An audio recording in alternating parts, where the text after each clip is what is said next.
वरहमतुल्लाहि वबरकातुहू। तो आज का जो टॉपिक है वो है ल्यूकीमिया। और जैसे ही पहले लेक्चर में हमने काफ़ी डिटेल के साथ पढ़ा हुआ था कि ल्यूकीमिया होता क्या है, अब यहाँ पे हम ल्यूकीमिया के टॉपिक्स के अंदर अब जाना शुरू कर दिया है हमने। ठीक है, तो जो ल्यूकीमिया है उसको पहले भी मैंने डिफ़ाइन किया हुआ था कि ये बेसिकली एक आप इसको कहते थे ब्लड कैंसर है, एबनॉर्मल प्रोलिफरेशंस के अंदर हो जाती है। और वो एबनॉर्मल प्रोलिफरेशन क्यों होती है उस पर डिटेल के साथ हमने जो लेक्चर्स थे उसमें बात की हुई थी। अब ये जो लेक्चर है जो आज का हम स्टार्ट कर रहे हैं, तो बेसिकली ये फैब क्लासिफिकेशन, WHO क्लासिफिकेशन उस पर डिपेंड होगा, और साथ में ल्यूकीमिया को हम डिवाइड कैसे करते हैं। तो जो ल्यूकीमिया के लिए जो क्लासिफिकेशन बनी हुई है, स्पेशली उसमें जो एक्यूट ल्यूकीमिया के लिए, बल्कि चले पहले मैं आप लोगों को ल्यूकीमिया को क्लासिफाई कर देता हूँ। तो ल्यूकीमिया को हम क्लासिफाई कैसे करते हैं, जैसे आप लोगों को याद होगा कि हेमेटोपोइसिस है, और हेमेटोपोइसिस जो है वो दो डिफरेंट ब्रांचेस के अंदर डिवाइड हुआ है। एक को हम कहते हैं लिम्फॉइड सीरीज़, और दूसरा जो है वो हमारे पास माइलाइड सीरीज़ है। तो अब यहाँ पे जो लिम्फॉइड सीरीज़ है और माइलाइड सीरीज़ है, अगर इनमें इमेच्योर सेल्स हो यानी कि ब्लास्ट सेल नज़र आ रहे हो आपको, तो हम कहेंगे कि ये एक्यूट ल्यूकीमिया में फॉल हो रहा है। It may be acute myeloid leukaemia अगर इसमें माइलाइड सीरीज के सेल है, and it will be acute lymphoid leukaemia अगर इसके अंदर जो है वो लिम्फॉइड सीरीज के सेल है, तो हम इसको कहेंगे कि ये एक्यूट ल्यूकीमिया है।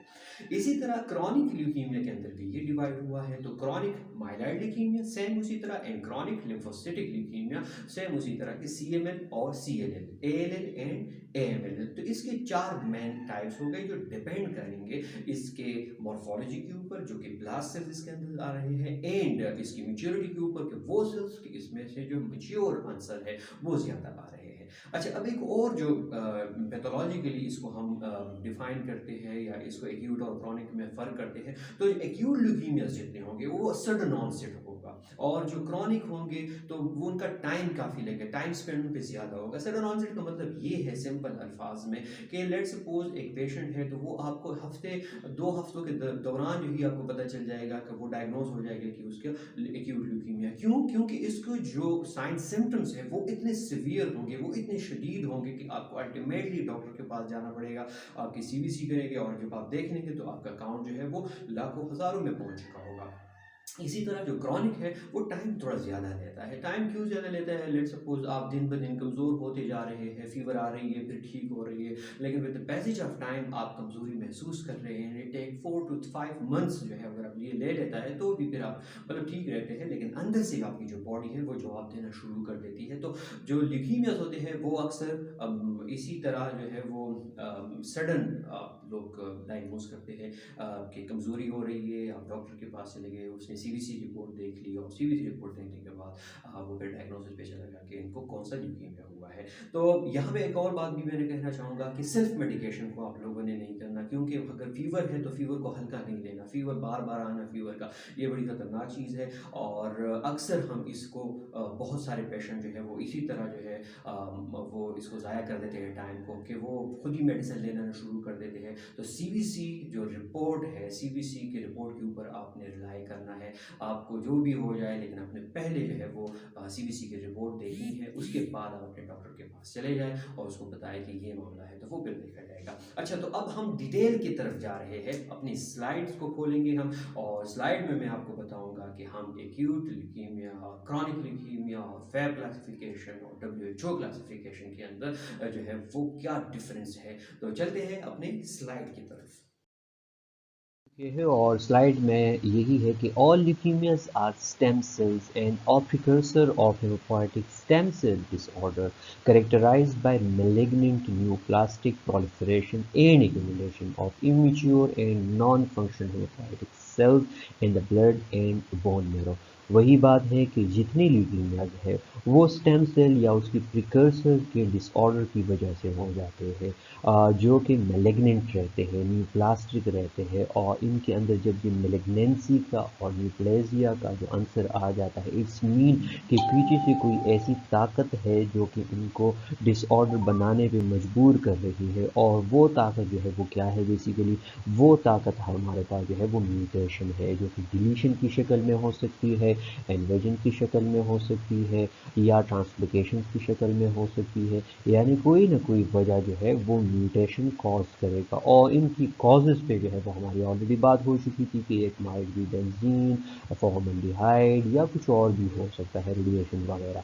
तो यहाँ पे जो एब्नॉर्मलिटी आ जाएगी तो अल्टीमेटली उसके कॉन्सिक्वेंसेस भी होंगे, और उसके कॉन्सिक्वेंसेस के अंदर जो है वो पहली बात ये है कि ये बहुत ज़्यादा एबनॉर्मल प्रोलिफरेशन शुरू करेंगे। तो एबनॉर्मल प्रोलिफरेशन जब आ जाएगी तो इनके अंदर एक और चीज़ बड़ी इंपॉर्टेंट है कि इनकी एक्यूमुलेशन हो जाएगी, और जहाँ जहाँ पे होंगे तो वो एक्यूमुलेट होते जाएंगे पूरे बॉडी के अंदर, क्योंकि ये आपके ब्लड में शामिल है। तो ब्लड जहाँ तक पहुँचेगा वहाँ तक ये एबनॉर्मल सेल जो है वो प्रोलिफरेट होते जाएंगे एंड एक्यूमुलेट होते जाएंगे। और तीसरी बड़ी इंपॉर्टेंट ये है कि इसके अंदर जो एक नॉर्मल एपोप्टोसिस रहती है कि एक सेल को पता होता है कि उसने 7 दिन बाद जो है ख़त्म होना है या 120 दिन बाद ख़त्म होना है, वो इसके अंदर जो है वो ख़त्म हो जाता है, क्योंकि आपका जो ऑन्कोजीन है और प्रोटोऑन्कोजीन है वो इसके अंदर इन्वॉल्व हो चुके होते हैं, और वो फिर यहाँ पे जो है एक नॉर्मल जीन है वो यहाँ पे नहीं छोड़ते कि वो अपने टाइम के ऊपर जो है वो ख़त्म हो जाते हैं, बल्कि उनकी मैच्योरेशन जो है वो भी अरेस्ट हो जाती है।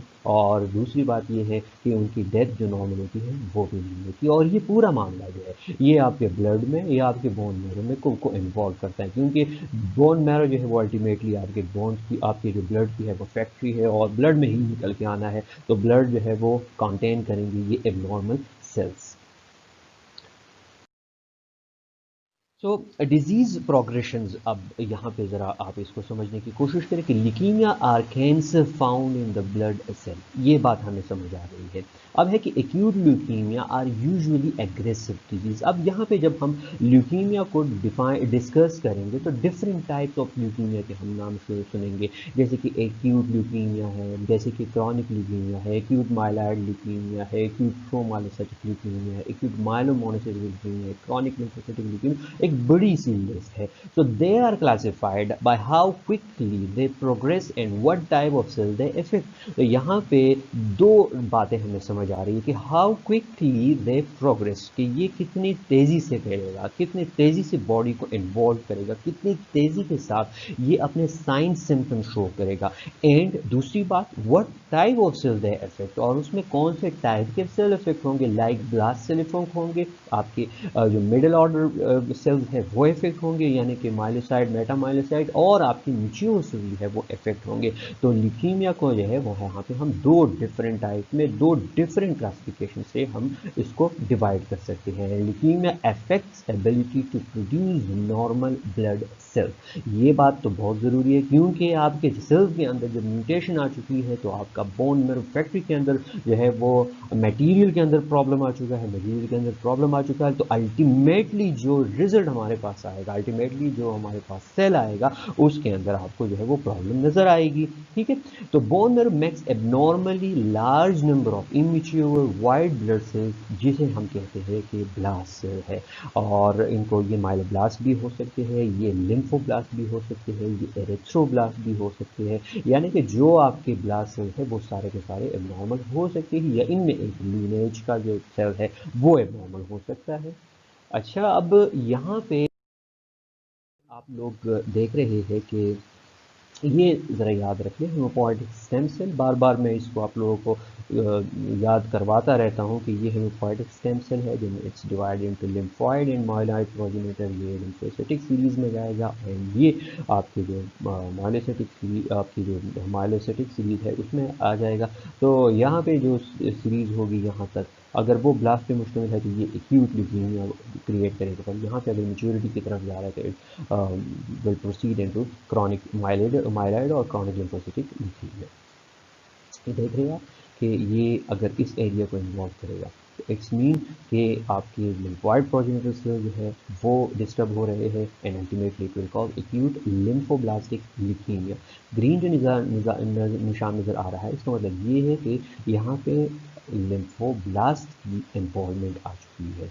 Then it's acute myeloid leukaemia, and acute myeloid leukaemia ultimately आपका इफेक्ट करेगा माइलॉइड सीरीज को। तो माइलॉइड सीरीज के अंदर अगर आप देख रहे हैं तो यहाँ पे रेड सेल भी इन्वॉल्व है, यहाँ पे प्लेटलेट्स भी इन्वॉल्व है, and all the lineage granulocytic and a granulocyte जो कि एक है, यहाँ पे मोनोसाइट है, तो वो सारे इन्वॉल्व है। इसीलिए इसको जो डिवाइड भी किया गया है आपके 8 different types am not, M1, M2, M3, M4 and M7 तक जो है वो डिवाइड है, क्योंकि उसमें M7 जो है वो हमारे पास मेगाथेरेसिटिक ल्यूकीमिया है, M6 जो है वो हमारे पास एक्यूट एरेथ्रोल्यूकीमिया है। तो वो इसी वजह से है कि उसमें इन्वॉल्वमेंट आ जाती है प्लेटलेट की और आपके रेड ब्लड सेल की जो प्रिकर्सर था, जो स्टेम सेल है, उसकी इन्वॉल्वमेंट आ जाती है। तो इसीलिए जो एक्यूट ल्यूकीमिया है उसके अंदर आपकी ये एरिया और ये सब जो है वो इफेक्ट होंगे। फिर क्रॉनिक लिम्फोसिटिक ल्यूकीमिया है, तो क्रॉनिक का लफ्ज़ जब आ जाता है इट्स मीन कि आपको दो बातें जो है वो जहन में याद रखनी है कि एक कि इसका जो ऑनसेट है वो प्रोलॉन्ग है, ठीक है, और दूसरी बात क्या क्या है, क्योंकि हम हेमेटोलॉजी में यहाँ पे इसको डिस्कस कर रहे हैं, सेल्स की बात करेंगे,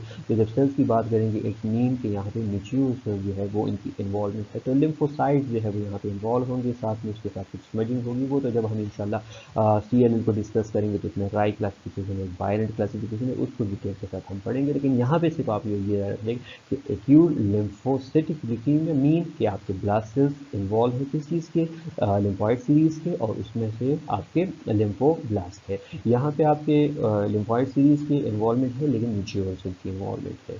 फिर उसके बाद अगर ये मज़ीद चला जाता है, क्योंकि लिम्फोसाइट अगर प्लाज्मा सेल में ट्रांसफ़र हो जाता है, तो प्लाज्मा को भी ये नहीं छोड़ता, म्यूटेशन जो है वो प्लाज्मा में भी चली जाती है, and we call it plasma cell dyscrasias. तो प्लाज्मा सेल डिस्क्रिएसिस एक अलग सा टॉपिक है, लेकिन यहाँ पे सिर्फ हम एक्यूट और क्रॉनिक को डिस्कस करने जा रहे हैं, ये आप माइंड के अंदर रख लें तो इस पर भी एक टॉपिक जो है वो बन जाएगा। ओके, नाउ CML, तो CML मीन कि माइलाइट सीरीज की इन्वॉल्वमेंट है, लेकिन यहाँ पे मैच्योर सेल्स को ये इन्वॉल्व कर रहा है, और फिर ये किस तरह इन्वॉल्व कर रहा है यहाँ पे हम वो चीज़ डिस्कस करने नहीं जा रहे, लेकिन यहाँ पे सिर्फ आप ये याद रख लेते इसमें इन्वॉल्वमेंट जो है वो होगी किस चीज़ की, न्यूट्रोफिल, इजिनोफिल, बेसोफिल, ये जो सीरीज़ होती है मैच्योर सीरीज़, और मिडिल ऑर्डर सीरीज़ जो होती है हमारे पास माइलोसाइट और कुछ बेटा माइलोसाइट, बैंड से लीवर, तो वो सीरीज़ जो है जिसके अंदर इन्वॉल्व होती है। And yes, we have sir some number of blast cells as well. तो ऐसा नहीं है कि ब्लास्ट सेल यहाँ पे बिल्कुल भी नज़र आएंगे, ब्लास्ट सेल नज़र आएंगे, लेकिन डिपेंड करता है कि कितने आएंगे और कैसे आएंगे। ये आपके जो है not M1, M2, M3, M4, M5, M6, M7 and M8, इसको हम नाम देते हैं सिंपल अल्फाज के अंदर M नॉट, M1, M2। अब ये जो M नॉट है, M1 है, M2 है, इनके अब अपने अपनी स्पेसिफिकेशन है, इनको बताया गया कि ये अनडिफरेंशिएटेड है या डिफरेंशिएटेड है। तो अब हम चलते हैं अपने टॉपिक की तरफ, और यहाँ पे अब आप लोगों को आइडिया हो गया है कि ल्यूकीमिया जो है वो दो डिफरेंट टाइप में डिवाइड हुआ है, एक को कहते हैं एक्यूट एंड दूसरा है क्रॉनिक। एक्यूट और क्रॉनिक में भी हम दो बातें कर रहे थे, एक इसके साइन सिम्टम्स का नमूदार होना, इसके साइन सिम्टम्स का अपेयर होना, और दूसरे कि इसके एक्यूट में सेल्स की इन्वॉल्वमेंट कौन सी है और क्रॉनिक में सेल्स की इन्वॉल्वमेंट कौन सी है। So acute then further divide into two different types on the basis of lineage. तो लिम्फॉइड लीनेज में चला गया, इट्स मीन कि एक्यूट लिम्फोब्लास्टिक ल्यूकीमिया है, एंड माइलाइड ल्यूकीमिया में चला गया तो इट्स मीन कि एक्यूट माइलाइड ल्यूकीमिया बन गया, एंड इट मीन कि इन्वॉल्वमेंट जो है वो किस चीज़ की है, माइलाइड की है। फिर उसके बाद क्रॉनिक की तरफ अगर चले जाते हैं तो chronic myeloid leukaemia and chronic lymphoblastic leukaemia. Okay, अब जो एक्यूट ल्यूकीमिया है तो वो उसके फीचर्स अगर हम पढ़ लेते हैं, ठीक है, क्योंकि अब हम एक्यूट के उसको स्टार्ट कर चुके हैं हम। ये अगर देखा जाए तो तकरीबन जितने उम्र के बच्चे हैं, एडल्ट हैं, ये सबको ये हो जाता है एक्यूट ल्यूकीमिया। क्लिनिकल ऑनसेट इसकी सडन है, dates why it's called acute leukaemia. Course of disease जो है वीक टू मंथ जो है वो इस पर लग जाते हैं। प्रीडोमिनेंट सेल्स जो है वो उसमें ब्लास्ट सेल होंगे, and dates why it's leukaemia, क्योंकि पहले भी मैं बात कर चुका हूँ कि ब्लास्ट सेल इन्वॉल्विंग मीन के एक्यूट ल्यूकीमिया है। एंड सम मैच्योर फॉर्म भी इसके अंदर आ सकते हैं, लेकिन इसकी परसेंटेज रहती है। वो WHO वाले क्या कहते हैं कि कितनी परसेंटेज होनी चाहिए, और फैब वाले क्या कहते हैं कि कितनी परसेंटेज होनी चाहिए, तो ये फिर बाद में इंशाल्लाह इस पर बात करेंगे। एंड यस, एनीमिया, थ्रोम्बोसाइटोपेनिया, और ये इनकी इन्वॉल्वमेंट होती है माइल्ड टू सीवियर, डिपेंड करता है केस टू केस, वेरी करता है केस टू केस की इसके अंदर जो है वो केस टू केस जो है वो कितना आ रहा है। अगर सिचुएशन ख़राब हो रही है करेंगे तो मे बी सीवियर एनीमिया, लेकिन अगर ठीक है नॉर्मल चल रहा है तो माइल्ड एनीमिया भी हो सकता है। इसी तरह थ्रोम्बोसाइटोपेनिया भी डिपेंड करता है कि अगर उसके अंदर इन्वॉल्वमेंट है प्लेटलेट डिसऑर्डर की, ब्लीडिंग हो रही है, तो इट्स मीन कि थ्रोम्बोसाइटोपेनिया हो जाएगा।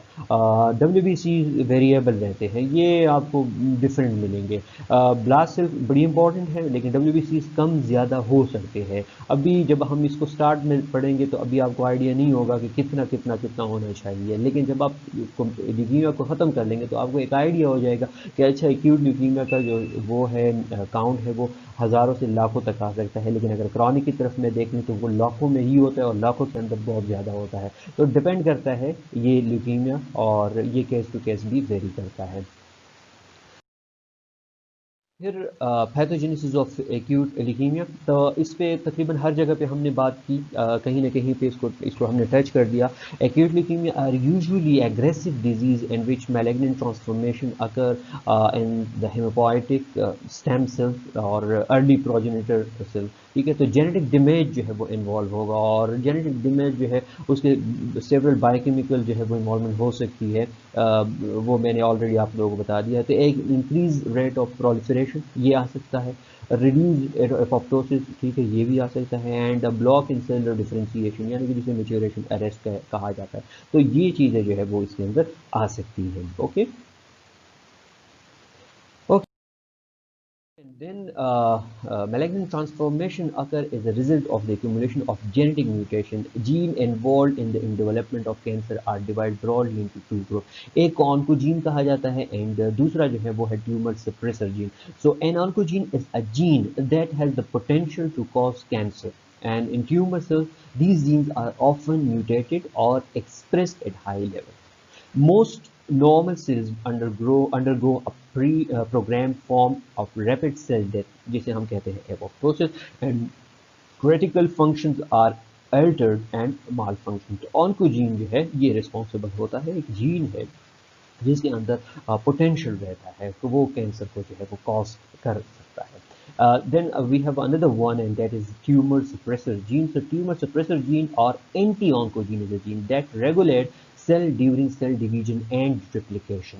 तो जो ट्यूमर सप्रेसर जीन है ये बेसिकली नॉर्मल मौजूद होता है, उसका काम ही यही होता है कि वो ट्यूमर को सप्रेस करे, यानी उसको रेगुलेट कर ले. रेगुलेट एक ऐसा वर्ड है कि इसमें अगर आपको मतलब चेक एंड बैलेंस आप पे लगा हुआ होता है कि आपने सेल दो में डिवाइड होने हैं तो दो में ही डिवाइड होने हैं. अगर वो 25-26 के अंदर डिवाइड होंगे, इट्स मीन कि कोई जो ऑन्कोजीन है वो एक्टिवेट हो चुका है और अब ट्यूमर सप्रेसर जीन को अपना काम करने नहीं दे रहा. तो फिर इसी वजह से यहाँ पे ट्यूमर सप्रेसर जीन बेचारा भी हार मान लेता है और सेल डिवीजन जो है वो बहुत ज़्यादा होती है, रेप्लिकेशन जो है वो स्टॉप हो जाती है क्योंकि मैच्योरेशन अरेस्ट हो जाती है, और उसके अंदर जो है वो अगर डिवीजन हो रही है तो वो रेगुलेटेड डिवीजन नहीं होती बल्कि सेल बन रहे होते हैं. तो that's why tumour suppressor gene is another gene which is very important, which have very important role in the hematopoiesis as well as in the other cells. ठीक है, if the cell uncontrol which it will result in cancer. और यही बात है कि अगर cancer के gene develop हो चुके हैं तो देन ट्यूमर सप्रेसर जीन बेचारा जो है वो कुछ नहीं कर सकते और वो हाथ उठा देता है.